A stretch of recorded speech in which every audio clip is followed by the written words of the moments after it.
क्या प्यार की कोई कीमत होती है, या हर रिश्ते का भी एक हिसाब होता है? तो चलिए आज मुंशी प्रेमचंद की एक बहुत ही मार्मिक कहानी पुत्र प्रेम के जरिए इन्हीं सवालों की गहराई में उतरते हैं। देखिए, इस कहानी के दिल में ना एक बहुत सीधा सा सवाल है, क्या प्यार, क्या रिश्तों को भी फायदे और नुकसान के तराजू पर तौला जा सकता है? और प्रेमचंद हमें ठीक इसी कश्मकश के बीच लाकर खड़ा कर देते हैं। तो कहानी है एक ऐसे पिता की जिनके अंदर ना दिल और दिमाग के बीच एक लगातार जंग चल रही है। एक तरफ है एहसास, भावनाएं, और दूसरी तरफ है पैसे का सीधा साधा हिसाब किताब।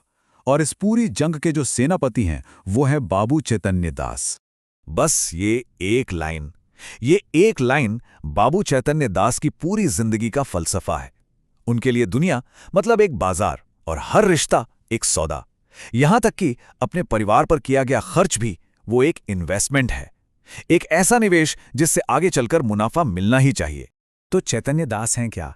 वो एक ऐसे रैशनल इकोनॉमिस्ट हैं जहां दिल की आवाज दिमाग के कैलकुलेटर के शोर में कहीं खो जाती है।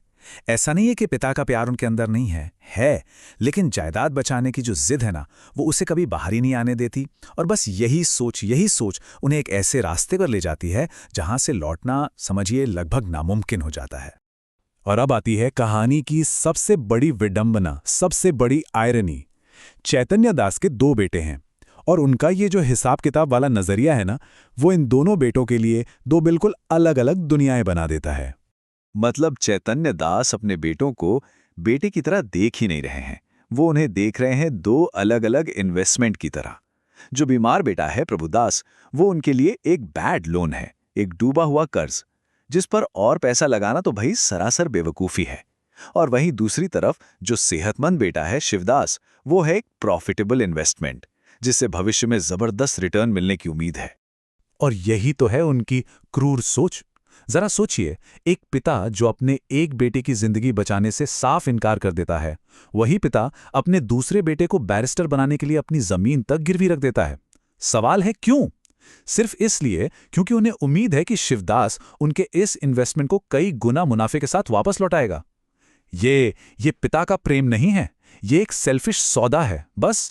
लेकिन पिता के इस हिसाब किताब की ना एक बहुत भारी मानवीय कीमत चुकानी पड़ती है, और इसका सबसे गहरा असर होता है माँ और बीमार बेटे पर।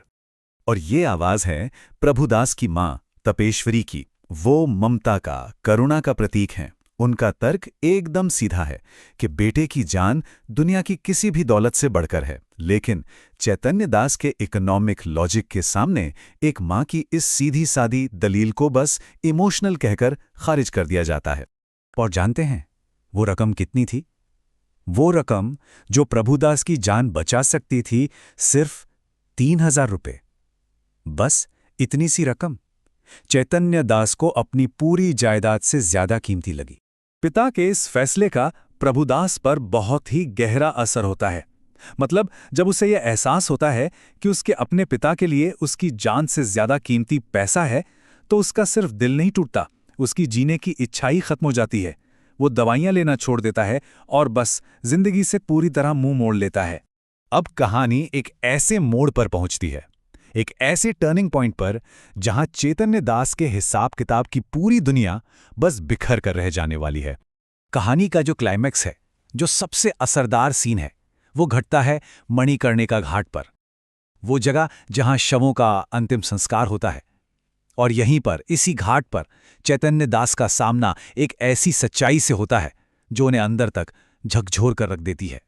घाट में चैतन्य दास की मुलाकात एक गरीब आदमी से होती है, एक ऐसा आदमी जिसने अपने पिता के इलाज के लिए अपना सब कुछ बेच दिया था। जब उससे वजह पूछी जाती है तो बस इतना कहता है, ये साधारण सा वाक्य चैतन्य दास की पूरी जिंदगी की फिलॉसफी पर एक जोरदार तमाचे जैसा है। उस गरीब आदमी की ये बात सुनकर चैतन्य दास का वो जो सारा इकोनॉमिक लॉजिक था ना, वो सच्चे इंसानी समर्पण के सामने ताश के पत्तों की तरह बिखर जाता है। उन्हें एक झटके में अपनी भयानक गलती का एहसास होता है, एक ऐसा पछतावा जो उनकी रूह तक को कुचल देता है। तो अब आते हैं कहानी के दुखद अंत पर और प्रेमचंद के उस मैसेज पर जो आज भी उतना ही, बल्कि शायद आज और भी ज्यादा रिलेवेंट है। और यहीं सामने आती है कहानी की सबसे आखिरी और सबसे दिल दहला देने वाली आयरनी, वो इंसान जो इलाज के लिए चंद हजार रुपए खर्च नहीं करना चाहता था, वही अब अपने बेटे के अंतिम संस्कार और समाज के दिखावे पर हजारों रुपए पानी की तरह बहा देता है। लेकिन ये खर्च ये प्यार से नहीं निकला है, ये निकला है अपराध बोध से, गिल्ट से। प्रेमचंद का संदेश एकदम साफ है, वक्त पर दिखाया गया प्यार ही सच्चा प्यार होता है। तो आखिर में ये कहानी हमें सिखाती क्या है? ये हमें पैसे और प्यार के बीच की उस कभी ना खत्म होने वाली लड़ाई को दिखाती है।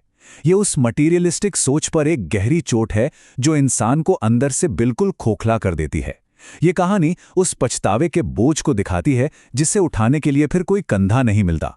और सबसे बढ़कर ये उस समाज पर एक तीखा व्यंग है जहां इंसान की कीमत उसके पैसे से तय की जाती है।